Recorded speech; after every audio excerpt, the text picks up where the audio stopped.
Let me begin by thanking all of you for your generosity. Over the last several months, we have raised many millions of dollars for working class organizations involved in protecting workers during the coronavirus pandemic.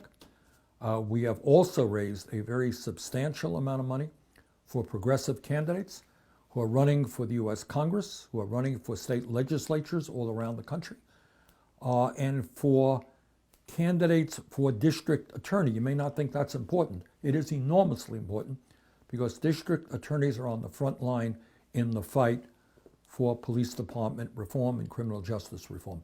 And with your help, we have also raised a very significant amount of money for some great grassroots organizations who are leading the fight for racial justice. As some of you may know, just the other day, I sent a rather detailed letter to Democratic leader Chuck Schumer.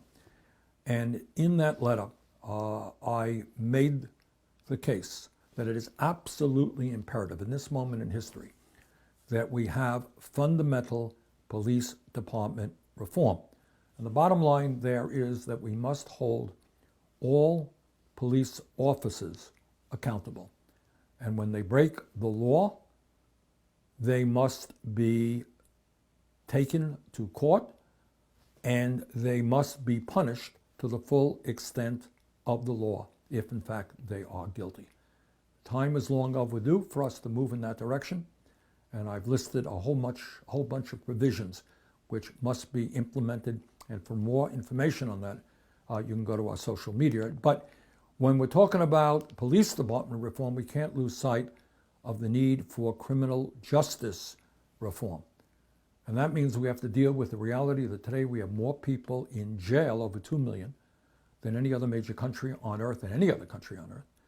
That disproportionately, those people are African American, they're Latino, they are Native Americans.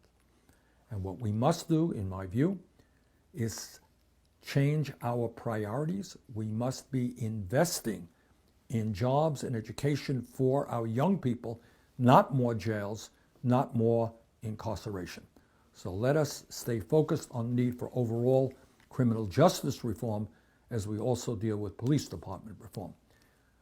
Furthermore, I want to say that it astounds me how in the midst of this unprecedented crisis facing our country, where tens of millions of people have lost their jobs, where people today are facing hunger, people are worried about whether they're going to get evicted from their apartments, lose their homes, we have a Republican leadership in the Senate that is running the most do-nothing U.S. Senate in modern American history. They seem to be impervious to the pain that millions of our people are feeling, and I am going to do everything that I can to make sure that they act boldly, and that we act as soon as we possibly can to protect the many millions of working class people, lower income people who are struggling just to survive at this moment. And among many other things, we've got to pass a Paycheck Security Act so that workers continue to receive the paychecks that they previously had received, something that is being implemented throughout Europe.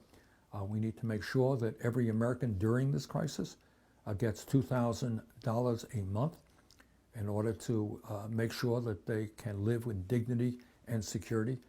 And as we continue the fight for a Medicare for all single-payer system, at least during this crisis, we've got to make sure that everybody can go to the doctor, go to the hospital without worrying about out-of-pocket expenses. So we've got to have Medicare supplement whatever types of health care you may or may not have.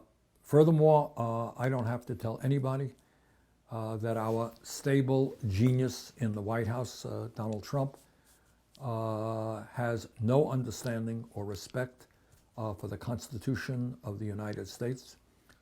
His belief in authoritarianism is becoming clearer and clearer, hard to anybody to not see that. And I appreciate even former secretaries of defense, people in the military, former military people, making that point.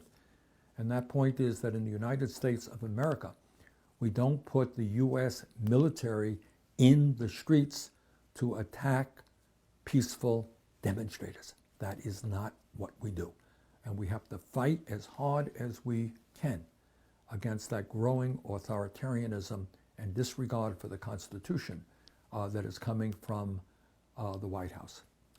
Lastly, I want to congratulate the tens and tens and tens of thousands of people who have taken to the streets in the fight for police department reform, in the fight to end police brutality in all its ugly aspects.